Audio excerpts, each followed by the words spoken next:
Balisno, ito pong mga taga-LTFRB para isilbi itong suspension order sa kumpanya. May live report si Cedric Castillo. Cedric. Sa Jiggy, mag-aalas 7 ng umaga nang dumating ang mga kawani ng LTFRB sa garahe ng Balisno Express sa San Jose del Monte, Bulacan para bigyan nga ang kumpanya ng 30-day kopya ng 30-day preventive suspension.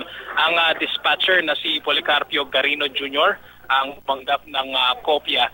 Mismong si LTFRB Chairman Winston Hines ang natsempohan natin kanina na nakipag-usap sa telepono sa dispatcher. At ayon sa kanya o sa dispatcher ay nagbigay doon ng instruction si Attorney Hines na lahat ng mga bus ng Balisno sa kalsada pa kaninang umaga ay dapat daw na wala ng sakay na pasahero at may mga nakapaskil na for LTFRB inspection. Matapos sa mga pagkaman na isang araw makalipas yung malagim na aksidente o kaninang umaga nang dinala na nga yung kopya ng suspension order ay hindi pa nakakagarahe ang lahat ng 62 buses ng Balisno Express.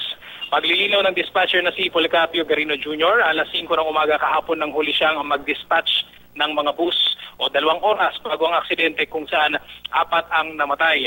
Ngayong umaga lang daw siya nakatanggap ng abiso na ipagarahe na lahat ng mga bus ng Balisno. Bagaman epektibo na ngayong umaga ang suspension, binigyan daw ng LTFRB ang Balisno Express ng hanggang bukas para i-turn over ang plaka ng mga bus nito. Maliban sa roadworthiness inspection, inalam din ng LTFRB kung fixed salary o commission basis ang swelduhan sa naturang bus company.